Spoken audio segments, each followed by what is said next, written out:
علمی point number 2 کہ پھر احناف جو ہے اہل کوفہ، ان کے پاس آخر کون سی ایسی دلیل ہے جس کی بنیاد پر یہ رفع الیدین نہ کرنے پر اصرار کرتے ہیں؟ تو بھائیو ان کے پاس جتنے بھی دلائل ہیں اصول محدثین پر وہ پکے ضعیف ہیں، اور یہی ضعیف احادیث ہیں جن کی وجہ سے امت کے اندر بگاڑ پیدا ہوا، اور ان کو ضعیف اصول محدثین پر کہا جائے گا، کسی بریلوی دیوبندی اہل حدیث کے عالم کے کہنے پر نہیں۔ وہ علماء جو ایک کتابوں میں نقل کیا جنہوں نے ان احادیث کو، انہوں نے خود ڈکلیئر کیا تاکہ امت کو پتہ چل جائے کہ یہ احادیث ہیں کہ جن کی وجہ سے امت میں بعد میں فتنہ کھڑا ہو سکتا ہے، تو انہوں نے نقل کر کے خود ہی ان کا رد فرما دیا کہ گھڑی گئی ہیں۔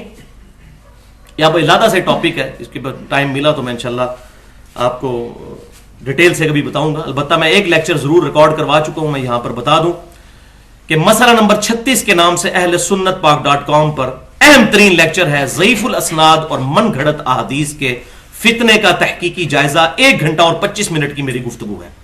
اس میں نے بتایا ہے کس طریقے سے ضعیف احادیث اور من گھڑت احادیث جن کی سندیں درست نہیں تھی، انہوں نے امت میں خرابیاں ڈالیں، اور 5 احادیث میں نے ایسی اس میں پیش کی ہیں اہل سنت کی کتابوں سے، اگر ان کو صحیح مان لیا جائے تو ہمارا ایمان ہی برباد ہو جائے، گستاخانہ احادیث ہیں نبی صلی اللہ علیہ وسلم کے ریفرنس سے۔ ایک میں ان میں سے آج بتاؤں گا بھی انشاءاللہ۔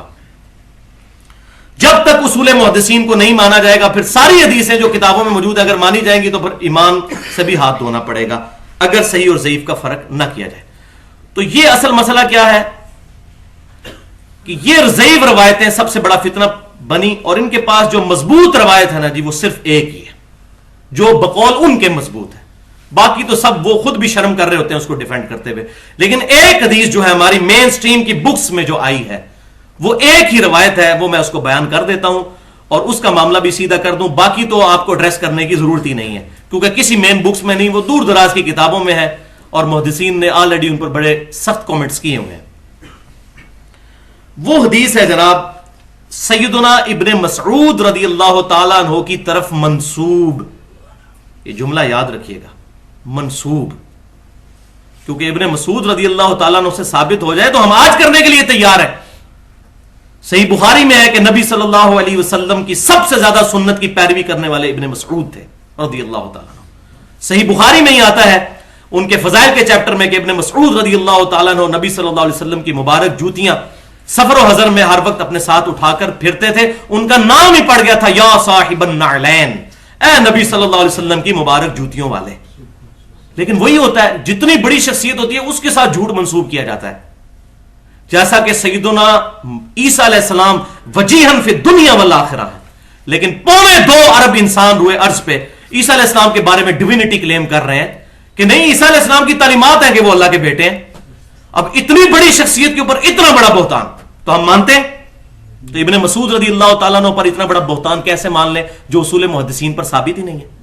تو کہتے ہیں ابن مسعود کی پھر وہ فضائل بیان کرتے ہیں، آپ لوگ کیا فضائل بیان کریں گے؟ آپ تو اپنے بزرگوں کے فضائل سے فارغ ہوں تو تب صحابہ کا نام لیں، ہم سے پوچھیں، ہمارے امام بخاری لے کر آئے ہیں باب باندھ کر پورا فضائل ابن مسعود رضی اللہ تعالیٰ عنہ پر، ہم بتائیں گے فضائل کیا ہیں، لیکن خدا کے لیے ابن مسعود کے نام کو کیش نہ کیجیے۔ تو وہ حدیث جو ہے وہ جامعہ ترمذی میں انٹرنیشنل نمبر کے مطابق 257، سنن نبی داؤد میں 748، سنن نسائی میں 1058 اور مسند امام احمد میں بھی موجود ہے، ان چاروں مین کتابوں میں۔ اور مزے کی بات ہے یہ چاروں امام خود رفع الیدین کے ساتھ نماز پڑھتے تھے، رکوع میں جاتے وقت بھی اور رکوع سے اٹھتے وقت بھی۔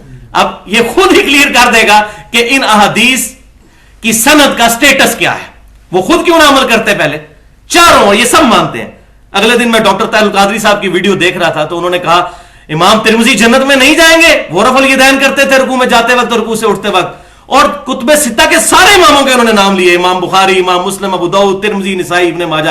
میں نے کہا شکر ہے یہ مان گئے، تو اب ترمذی والی روایت کا کیا بنے گا اور ابو داؤد والی روایت کا کیا بنے گا جب آپ خود مان رہے ہیں کہ وہ رفع الیدین سے نماز پڑھتے تھے؟ پھر چوہا چھوڑا ہوا نہیں وہ شافعی ہوتے تھے، وہ تو میں بعد میں بتاؤں گا۔ یہ میں آج اس ویڈیو کی وساطت سے چیلنج کر رہا ہوں جن لوگوں نے امام بخاری رحمۃ اللہ علیہ پر یہ بہتان باندھا کہ وہ شافعی تھے، وہ امام کا نام لیں کسی کہ اس کے مقلد تھے، اس امام کے خلاف میں مسئلہ نکال کے بتاؤں گا صحیح بخاری سے۔ 300 مقامات پر امام حنیفہ رحمۃ اللہ علیہ کا رد کیا ہے امام بخاری نے، اور کہتے ہیں شافعی ہیں، امام شافعی کے رد پہ پورا باب باندھا ہے امام بخاری نے وضو کے چیپٹر میں کہ امام شافی کہتے تھے کہ بیوی کو ہاتھ لگانے سے وضو ٹوٹ جاتا ہے، انہوں نے اس کے خلاف حدیث لے کر آئے کہ یہ ان کا مسئلہ غلط ہے. مقلد ہوتے تو اندھے مقلد ہوتے، پھر وہ ہر امام کے خلاف انہوں نے مسئلہ لکھا. یہ جھوٹی بات ہے. تو یہ حدیث جو ہے ترمذی، ابو داؤد، سنن نسائی اور مسند امام احمد میں ہے. اور وہ حدیث کے الفاظ کیا ہیں کہ ابن مسعود رضی اللہ تعالیٰ عنہ کی طرف منسوب ہے کہ انہوں نے لوگوں سے ایک دفعہ کہا کہ کیا میں تمہیں رسول اللہ صلی اللہ علیہ وسلم کی نماز پڑھ کر نہ بتاؤں؟ تو بس انہوں نے نماز کے شروع میں ایک دفعہ ہاتھوں کو بلند کیا. یہ آتا ہے جناب، شروع میں بلند کیا، بس اتنے الفاظ. یہ ایک لائن کی حدیث ہے، اسے پورا طریقہ ثابت ہو جاتا ہے. کتنی غلطیاں، جلسہ استراحت والا مسئلہ، ہاتھ پہلے لگانے والا مسئلہ، اور کتنے مسائل ہیں. یہ اتنی سی ایک لائن کی روایت ہے، نماز کے شروع میں ہاتھ اٹھائے ایک دفعہ بس. اس میں یہ بھی نہیں ہے کہ دوبارہ نہ اٹھائے، یہ بھی نہیں ہے. نماز کے شروع میں ایک دفعہ ہاتھ اٹھائے. امپلائڈ ہے کہ بعد میں نہیں اٹھائے، ہم مانتے ہیں. اچھا، اب امام ترمذی رحمۃ اللہ علیہ اس حدیث کو لے کر آئے، اور امام ترمذی رحمۃ اللہ علیہ کے اپنے کامنٹ ذرا سن لیجئے. میں ورڈ بائی ورڈ اوریجنل کتاب کی فوٹو کاپی میں نے اس میں لگائی ہوئی ہے، کوئی غلطی نہ ہو جائے. میں آپ کو ورڈ بائی ورڈ امام ترمذی رحمۃ اللہ علیہ کے اس حدیث کے بارے میں کامنٹس پڑھ کے سناتا ہوں، جو انہوں نے پہلی حدیث لی نماز کے طریقے پر ابن عمر رضی اللہ تعالی عنہما سے. اس کے تحت امام ترمذی رحمۃ اللہ علیہ ایک صفحے کی بحث کرتے ہیں، اور اس حدیث کا نمبر ہے 255 اور 256. اس کے کانٹیکسٹ میں امام ترمذی رحمۃ اللہ علیہ لکھتے ہیں، رفع الیدین والی حدیث کے کانٹیکسٹ میں، ابن عمر والی، رکوع میں جاتے وقت اور رکوع سے اٹھتے وقت. اس کے کانٹیکسٹ میں کیا لکھتے ہیں کہ رفع الیدین کے اس مسئلے میں سیدنا عمر، یہ ذرا نام سنتے جائیں کتنے وزنی نام ہیں، سیدنا علی، سیدنا وائل بن حجر، سیدنا مالک ابن حویرث جن کے نام میں آلریڈی بتا چکا، سیدنا انس ابن مالک، سیدنا ابو ہریرہ، سیدنا ابو حمید، سیدنا ابو سید، سیدنا سہل بن سعد، سیدنا محمد بن مسلمہ، سیدنا ابو قتادہ، سیدنا ابو موسیٰ اشعری، سیدنا جابر بن عبداللہ اور سیدنا عمیر لیثی رضی اللہ عنہم اجمعین سے بھی احادیث مروی ہیں، جس طرح کی عبداللہ بن عمر نے روایت مروی کی. سیدنا عبداللہ بن عمر کی حدیث حسن صحیح ہے اور بخاری اور مسلم میں بھی آئی ہے. آگے سنیں. اور اہل علم صحابہ کرام کا یہی مذہب ہے. ان صحابہ کرام میں سیدنا عبداللہ بن عمر، سیدنا جابر بن عبداللہ، سیدنا ابو ہریرہ، سیدنا انس، سیدنا عبداللہ بن عباس، سیدنا عبداللہ بن زبیر وغیرہ وغیرہ رضی اللہ عنہم اجمعین شامل ہے. صحابہ کا نام، ایک ایک صحابی کا نام لیا. آگے سنیں. پھر تابعین میں سے امام حسن بصری، امام عطا بن ابی رباح جو امام ابو حنیفہ رحمۃ اللہ علیہ کے استاد ہیں، اور امام حنیفہ رحمۃ اللہ علیہ کا قول صحیح سند سے تاریخ بغداد میں ہے کہ میں نے روئے ارض پہ عطا بن ابی رباح سے افضل شخص کوئی نہیں دیکھا. اور اسی میں امپلائڈ ہے کہ اگر کسی صحابی کو دیکھا ہوتا تو وہ صحابی کا نام لیتے، انہوں نے ایک تابعی کا نام لیا. لہذا عطا بن ابی رباح خود بھی تابعی ہیں، ان کو دیکھا ہے امام حنیفہ رحمۃ اللہ علیہ، تبع تابعی ہیں. اور خود کشف المحجوب میں بھی علی بن عثمان حجویری صاحب نے تبع تابعین والے چیپٹر میں ان کو مینشن کیا. امام طاؤس، امام مجاہد، امام نافع، امام سالم بن عبداللہ، امام سعید بن جبیر وغیرہ رضی اللہ عنہم اجمعین کا بھی یہی مذہب ہے. اب اماموں کا سنیں آگے تبع تابعین میں. امام مالک پہلے نمبر پہ. اب مشہور ہے جی، وہ مالکی بھی نہیں رفع الیدین کرتے. وہ کہتے ہیں ایک بلی کی دم کٹ گئی نا تو اس کی خواہش ہوتی ہے ساری بلیوں کی دم کٹ دے. تو نے کہا جی دو کرتے نا، دو نہیں کرتے. امام مالک، امام حنیفہ نہیں کرتے، اور امام شافعی احمد بن حنبل کرتے ہیں. جھوٹ، تاکہ ہم بھی کسی کھاتے میں اٹیچ ہو جائے. اتنی بڑی شخصیت کا نام لیتے ہیں امام مالک جو حدیث کے امام ہے.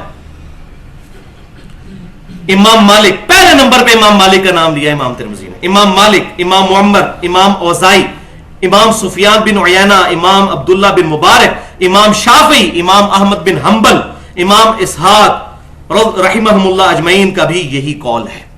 لو جی، اور اگے پھر انہوں نے قلعہ ٹھوکیا.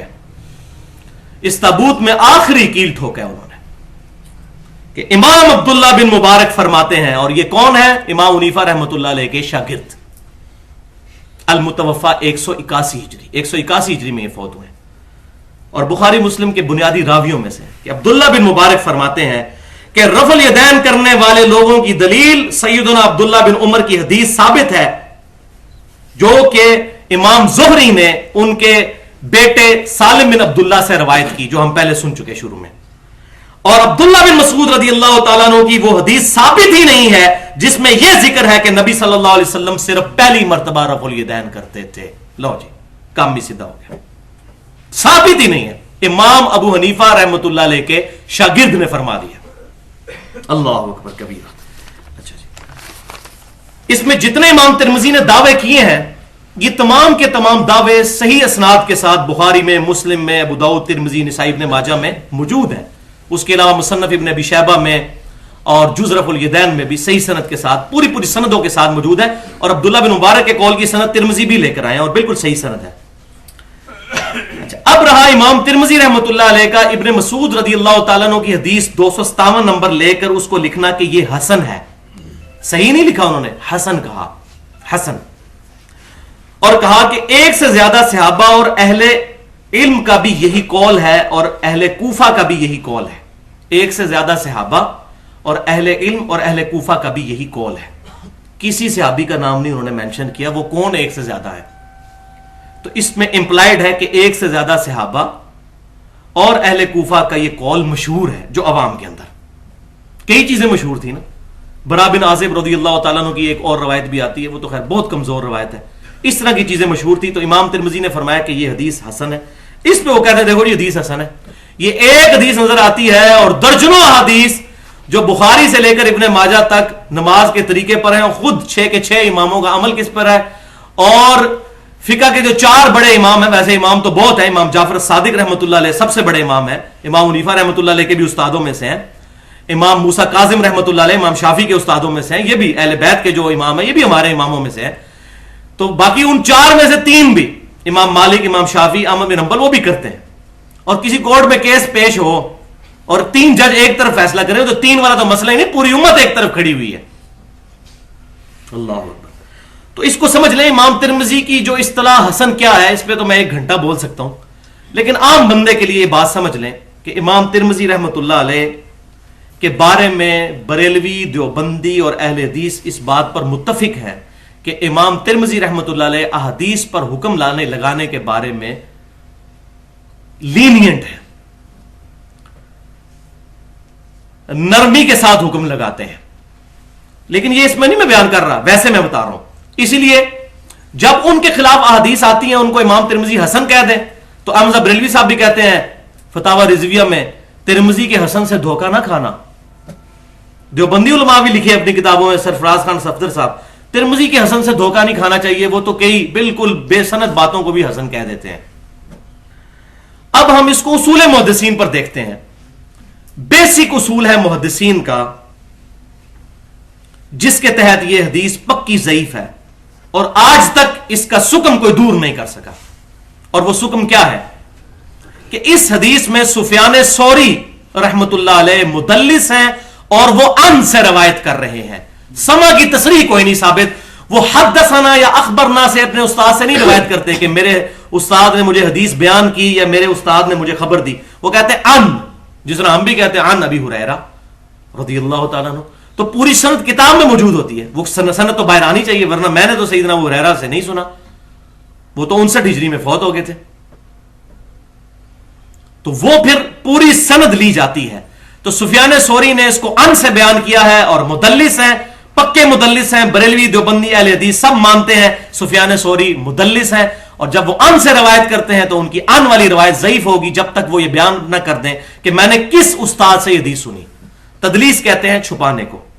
تو یہ کسی زمانے میں محدثین کے اندر یہ ایسا مرض آیا کہ وہ اپنی سند کو عالی کرنے کے لیے کہ رسول اللہ صلی اللہ علیہ وسلم اور ان کے درمیان واسطے کم سے کم شو ہوں, وہ کچھ استادوں کو سکپ کر دیتے تھے اور ڈائریکٹ کسی ایسے استاد سے حدیث بیان کرتے تھے جس سے انہوں نے نہیں سنی ہوتی تھی, لیکن ہوتے سچے تھے.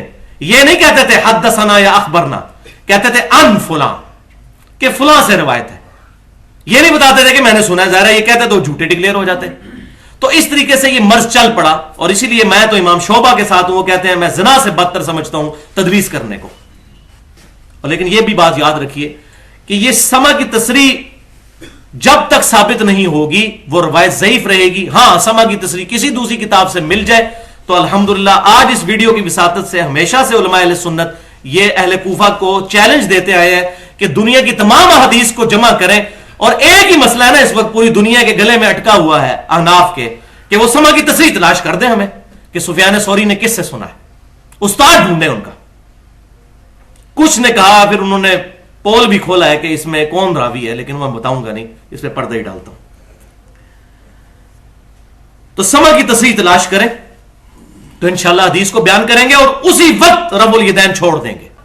ہاں پھر بھی منسوخ نہیں ہوگا، میں بتاتا ہوں، اس میں منسوخی نہیں ثابت ہوگی، پھر دو طریقے ثابت ہوں گے. پھر بھی یہی طریقہ افضل رہے گا، وہ آگے آ رہے ہیں میں بتاتا ہوں. کیونکہ اس میں یہ نہیں ہے کہ آپ صلی اللہ علیہ وسلم نے رفع الیدین چھوڑ دیا تھا، بس یہ ہے کہ پہلی دفعہ اٹھائے تو وہ بھی اٹھایا. یہ بھی طریقہ، دو طریقے ثابت ہوگا، منسوخی پھر بھی ثابت نہیں ہوگی.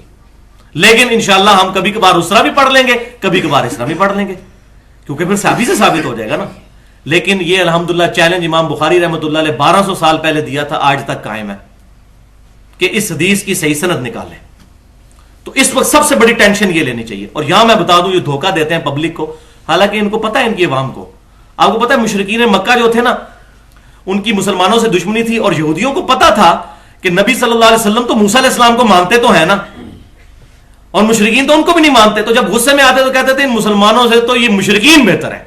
ٹسل میں آ گئے نا، ٹسل میں آگے کہتے تھے، حالانکہ ان کو بھی پتا ہے زمین آسمان کا فرق ہے، یہ پیغمبروں کے ماننے والے ہیں، وہ پیغمبروں کے ماننے والے ہی نہیں ہیں. لیکن جب بندہ ٹسل میں آ جاتا ہے نا تو پھر اس قسم کی باتیں شروع کر دیتا ہے اور حق سے اناد کرتا ہے. اسی طرح کا اناد پھر کیا ہے ہمارے یہاں پر بھی کچھ علماء نے. انہوں نے کہا جی سفیان ثوری کی تدلیس والی 10 روایتیں صحیح بخاری میں بھی موجود ہیں، پھر ان کو بھی ضعیف کو. حالانکہ ان کو پتا ہے کہ بخاری اور مسلم میں اگر مدلس کی آن والی روایت آئے گی تو وہ انڈرسٹوڈ ہے کہ وہ سما کی تصریح موجود ہے.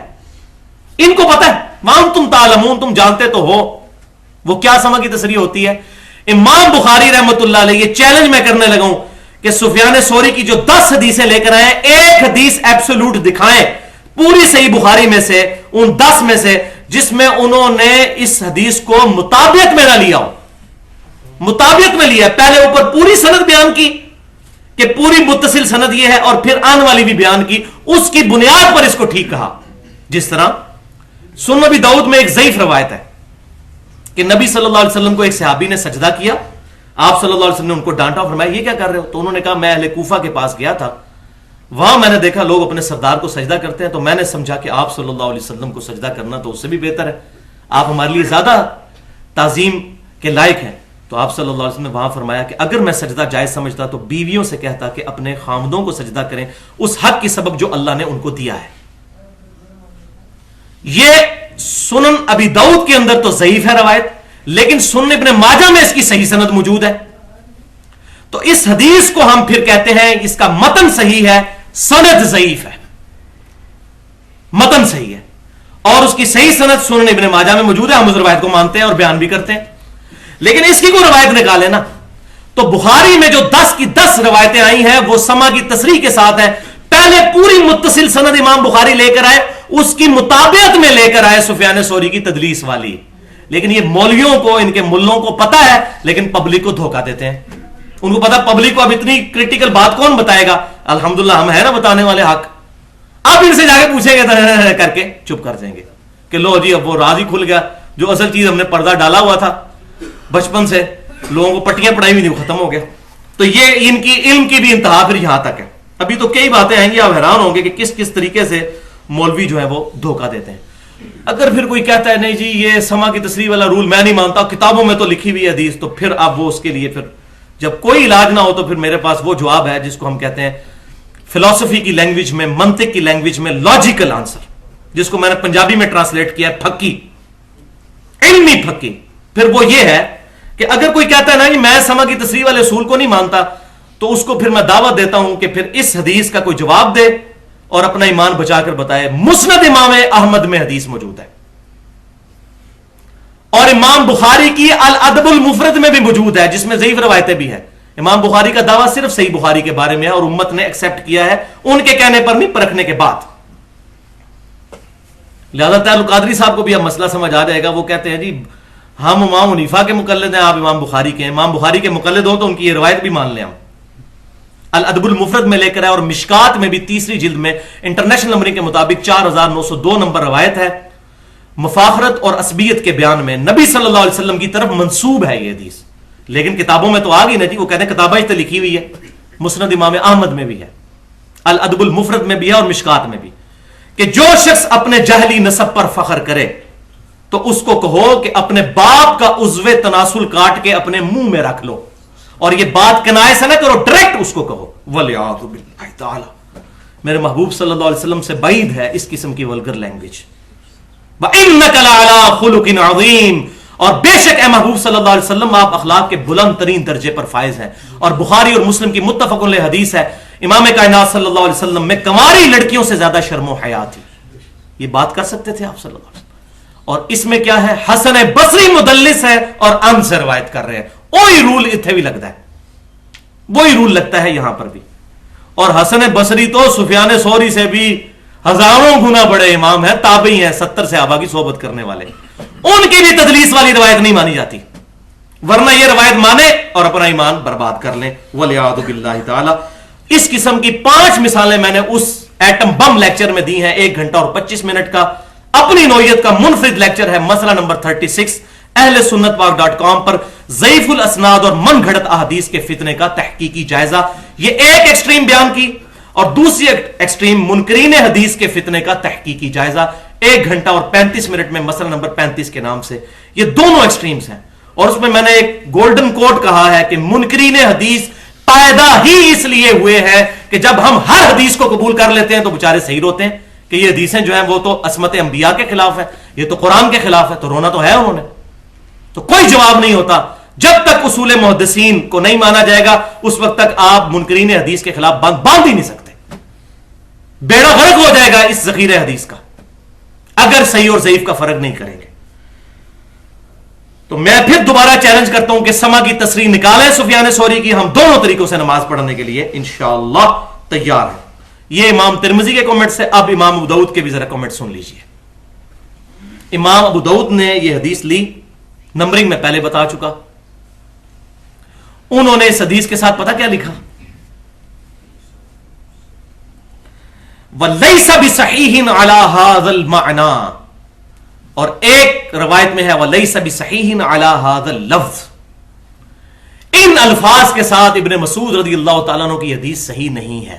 یہ بھائیوں کسی بریلوی دیوبندی اہل حدیث نے نہیں کہا، رفع الیدین کی بات ہوتی ہے، کہتے ہیں انگریزوں کی پیداوار، یہ انگریزوں کی لکھی ہوئی کتاب نہیں ہے، انگریزوں کی تو پیداوار وہ ہے کہ جو انگریز کے دور میں لکھی ہوئی کتابوں سے درس دے رہے ہیں پوری امت کو، قرآن کو اور حدیث کو چھوڑ کے۔ انگریزوں کی پیداوار تو وہ لوگ ہیں، انگریزوں نے نہیں بخاری مسلم لکھوائی، سنن نبی داؤد ترمذی انہوں نے نہیں لکھوائی۔ تو امام داؤد نے ساتھ لکھا ہے وَلَيْسَ بِصَحِيحٍ عَلَى هَذَا الْمَعْنَى، ان معنوں میں یہ حدیث صحیح نہیں ہے۔ اب ان کو پڑ گئی پیڑ، جب انہوں نے اردو ترجمہ شائع کیا تو عربی بھی اس کی نکال دی، جو ساتھ لکھا تھا نا امام ابو داؤد نے، مولوی 2 نمبر تو ہوتا ہے، اس نے تو اپنے فرقے کی عربی بھی نکال دی، ترجمہ بھی نکال دیا۔ یہ انہوں نے غلطی کی، لیکن ایک چور اپنی لنگوٹی چھوڑ کے بھاگتا ہے، 2 لنگوٹیاں چھوڑی اس چور نے، ایک لنگوٹی یہ چھوڑی کہ جو کلمی نسخہ چھپا ہوا ہے جو انڈیا پاکستان میں مدرسوں میں پڑھایا جاتا ہے مکتبہ رحمانیہ کا، اس میں لکھا ہوا ہے وَلَيْسَ بِصَحِيحٍ عَلَى هَذَا الْمَعْنَى، ادھر سے نکالنا بھول گئے۔ چور لنگوٹی نہ چھوڑے تو ان بدماشوں کا پتہ کیسے چلے امت کو، امت کیسے ان کے دھوکوں سے بچے۔ اور دوسرا ان سے جو لنگوٹی ان سے چھوڑی گئی وہ بڑے لیول کی لنگوٹی ہے، وہ یہ ہوا کہ مشکات میں بھی یہ حدیث موجود ہے۔ امام ولی الدین تبریزی رحمۃ اللہ علیہ بھی اس حدیث کو مشکات شریف میں 809 نمبر حدیث پر لے کر آئے، اور وہاں انہوں نے امام ابو داؤد کے کمنٹس نقل کر دیے، اور مشکات 8 سے 700 سال پہلے لکھی گئی اور ابو داؤد کے لکھنے کے 500 سال بعد اس کی انہوں نے سال لکھ دیا وقال ابو داؤد هذا حدیث ليس بصحیح على هذا اللفظ۔ اچھا اب وہ ادھر سے بھول گئے، اور الحمدللہ مشکات جو اردو ترجمے کے ساتھ بھی شائع ہوئی ہے اس میں بھی 7 کمنٹس امام ابو داؤد کے لکھے ہوئے ہیں، یہ حدیث صحیح نہیں ہے، عربی میں بھی موجود، مشکات کی اردو میں بھی موجود۔ تو میں آپ کو یہ مولویوں کی 2 نمبریاں بتا رہا ہوں کس طریقے سے یہ امت کو دھوکہ دیتے ہیں، اور یہ اپنے نورانی چہرے جو آپ کو نظر آ رہے ہوتے ہیں بیسیکلی یہ شیطانی چہرے ہوتے ہیں۔ صحیح مسلم میں حدیث ہے اللہ تعالیٰ تمہاری شکلوں اور مال کو نہیں دیکھتا، تمہارے دلوں اور اعمال کو دیکھتا ہے۔ شکلوں سے دھوکہ نہ دیں۔ سیدنا بلال کتنے خوبصورت ہوں گے، حبشی ہوتا تو کالا ہی ہے، ناک تو اس کا موٹا ہی ہوتا ہے، ہونٹ تو اس کے موٹے ہی ہوتے ہیں، لیکن ہم ان سے کتنی عقیدت رکھتے ہیں۔ سیدنا بلال رضی اللہ تعالیٰ، ان کے کلر کی وجہ سے نہیں، ان کے کردار کی وجہ سے۔ اور اگر کسی کا کردار برا ہو، اس کی شکل کتنی خوبصورت ہو، انسان کو زہر لگتا ہے وہ، والعیاذ باللہ تعالی۔ تو یہ لنگوٹیاں انہوں نے چھوڑی، وہ میں نے بیان کر دی۔ اب پھر بڑے خوش ہوتے ہیں، کہتے ہیں جی امام ابو داؤد نے پورا چیپٹر باندھا ہے رفع الیدین نہ کرنے کا بیان۔ اب کوئی چیپٹر پڑھے تو پتا چلے یہ چیپٹر باندھا کس لیے ہوا ہے۔ اس تابوت میں آخری کیل ٹھوکنے کے لیے انہوں نے باب باندھا پورا رفع الیدین نہ کرنے کا بیان، اور 5 حدیثیں اس میں لے کر آئے۔ ایک پہلی حدیث یہی جو میں نے بیان کر دی ابن مسعود رضی اللہ تعالیٰ عنہ کی 748 نمبر، اس کے بعد 749، 750، 751 اور 752۔ اگلی 4 روایتیں سیدنا برا بن عازب رضی اللہ تعالیٰ عنہ سے لے کر آئے، پہلی روایت کے ساتھ الگ لکھا، اور اگلی 4 روایتوں پر الگ الگ بحث کی، اور یہاں تک کہا کہ یہ اہل کوفہ نے رٹا دیے تھے الفاظ اس حدیث میں۔ وہ حدیث کیا ہے برا بن عازب سے کہ نبی صلی اللہ علیہ وسلم نماز کے شروع میں ہاتھ اٹھاتے تھے، تو یہ تو ہم سب مانتے ہیں۔ آگے لفظ ایڈ کروا دیے اس کے بعد دوبارہ نہیں اٹھاتے تھے، یہ تو ابن مسعود والی حدیث میں بھی نہیں ہے۔ تو امام داؤد کہتے ہیں یہ راوی جب جو ہے یہ کوفے کے باہر ملا تو وہاں اس نے الفاظ یہ ایڈ کر لیے، پہلے یہ نہیں کہتا تھا۔ اور یہ اپنے جس استاد سے حدیث بیان کرتا ہے، 3 شاگرد اور بھی بیان کرتے ہیں، وہ صرف اتنا ہی بیان کرتے ہیں کہ نبی صلی اللہ علیہ وسلم جب نماز شروع کرتے تو ہاتھ اٹھاتے تھے۔ تو اس میں کوئی جھگڑا ہے؟ نماز شروع کرتے تو ہاتھ اٹھاتے تھے، صرف شروع کے الفاظ بھی نہیں، نہ دوبارہ نہ کرنے کوئی جھگڑا ہی نہیں ہے۔ تو کہتے ہیں امام داؤد کہتے ہیں یہ ہوا، 4 روایتیں نقل کی، اور اینڈ پہ جناب کیل کیا ٹھونکا، ھذا حدیث لیس بصحیح، یہ بھی حدیث صحیح نہیں ہے۔ 5 روایتیں لکھ کر ایک ایک پر بحث کر کے یہ باب کیا باندھا، اصل میں باب کیا باندھا ہے، یہ تو بے عزتی کی ہے باب باندھ کے اصل میں۔ تو میں اس لیے کہتا ہوں امام بخاری اور امام مسلم سے بڑا کام امام ابو داؤد نے کیا ہے۔ انہوں نے تو ان روایتوں کو اس قابل نہیں سمجھا کہ اپنی کتاب میں لے گئے ہیں، لیکن امام ابو داؤد نے لکھ کر پورا چیپٹر بنا کے سجا کے جو ہے نا پلیٹ میں رکھ کے امت کے سامنے رکھا ہے کہ یہ جناب چیپٹر پڑھیں۔ یہ بڑا خوش ہو کے چیپٹر کا نام ہی پڑھاتے ہیں، اندر بھی پڑھیں کیا لکھا ہوا ہے۔ اللہ اکبر کبیر۔ تو یہ چیپٹر ان کے خلاف باندھا گیا ہے۔ اب بفرض محال for the sake of argument, وہی بات جو قرآن میں آئی ہے، قل ان کان للرحمن ولد فانا اول العابدین۔ اے محبوب صلی اللہ علیہ وسلم آپ فرما دیجئے بالفرض اگر اللہ کا کوئی بیٹا ہوتا تو سب سے پہلے میں اسے پوج رہا ہوتا۔ اب یہ تو نہیں اللہ کا کوئی بیٹا ہے، لم یلد ولم یولد، تو بالکل اسی سنت پہ عمل کرتے میں کہتا ہوں بالفرض سیدنا ابن مسعود رضی اللہ تعالیٰ عنہ کی طرف منسوب یہ روایت ثابت بھی ہو جائے تب بھی رفع الیدین کی منسوخی ثابت نہیں ہوتی، بلکہ صرف نماز کا ایک اور طریقہ ثابت ہوتا ہے کہ ایک طریقہ یہ بھی ہے کہ نماز کے صرف شروع میں ہاتھ اٹھائے جائیں، دیٹس آل، منسوخی ثابت نہیں ہوتی۔ لیکن احتیاط کس میں ہے وہ میں نے آپ کو بتا دی، احتیاط کا بالکل ون سائیڈڈ بات ہے۔ لیکن دنیا کے معاملے میں ہم بڑی احتیاط کرتے ہیں، ہمیں 10 مولوی جو ہے نا وہ زہر آلود بریانی ہمارے سامنے رکھے اور ہمیں پتہ نہ ہو، اور سخت بھوک لگی ہوئی ہو، بریانی جو ہے وہ اچھی بھی لگتی ہو، ایک کلین شیپ بندہ کان میں آگے کہہ دینا ان مولویوں نے بیچ میں زہر ڈالا ہوا ہے، تو کھائیں گے بریانی؟ اور یہاں سارے محدثین چیخ کے کہہ رہے ہیں کہ اصول محدثین بے روایت صحیح نہیں ہے، لیکن نہیں، جہاں جان کا خطرہ ہے وہاں فوراً مان لیں گے۔ یہ ہمیں پھر ان کی مولویوں کی داڑھی نہیں نظر آئیں گی، اس طرح ان کو 4 سلواتیں بھی سنائے، داڑھی رکھ کے جھوٹ مار دو، فراڈ کرنے لگے سو میرے نال۔ کوئی made in China mobile made in Japan کر کے بیچ دے تو اس کو 4 سلواتیں سنائیں گے کہ یار تو داڑھی پگڑی پہن کے اور یہ تسبیح پکڑ کے کرتا ہے، اور دین کے معاملے اتنے بڑے بڑے بزرگ پاگل ہے، دین کے معاملے میں یہ ہے، پھر یہ حشر بھی وہی ہونا ہے۔ تو دین کو بھی جب اتنا کم از کم سیریس لیں جتنا ہم نے دنیا کو لیا ہوا ہے، جس طرح بچے کو اسکول میں داخل کروانے کے لیے 10 بندوں سے مشورہ کرتے ہیں، دین کے لیے بھی ذرا جائے نا۔ اگر میں ننگی بات وہی کرنے لگا ہوں، اگر ایک قادیانی پوری زندگی صرف قادیانی علماء سے ختم نبوت سمجھتا رہے گا اور اہل سنت کے پاس نہیں آئے گا تو اس کو رفل کہاں کیسے سمجھ آئے گا ختم نبوت کا مسئلہ؟ اسی طریقے سے اگر ایک بریلوی دیوبندی اور اہل حدیث اپنے اپنے مولویوں سے مسئلے پوچھتا رہے گا، کسی دوسرے کے پاس نہیں جائے گا، اس کو کیسے پتا چلے گا غلطی لگی ہوئی ہے؟ تو سب کے پاس جانا ہوگا، اور پھر الحمدللہ ان مولویوں نے یہ احسان امت پہ کر دیا، کتابیں ٹرانسلیٹ کر دی ہیں، اب خود جا کے آپ چیک کر سکتے ہیں۔ اب ان کی کتابیں دکھائیں تو کہتے ہیں نہیں یہ عوام کے پڑھنے کے لیے نہیں ہے، تو عوام کے لیے پڑھنے تو آپ نے ترجمہ کیوں کیا؟ پیسے کمانے کے لیے؟ آپ کے لیے تو عربی بھی کافی تھی، عوام کے لیے کیا ہے، تو اپنے لکھے ہوئے ترجموں سے پھر جاتے ہیں۔ تو یہ 2 نمبری کی جو ہے وہ انتہا ہے۔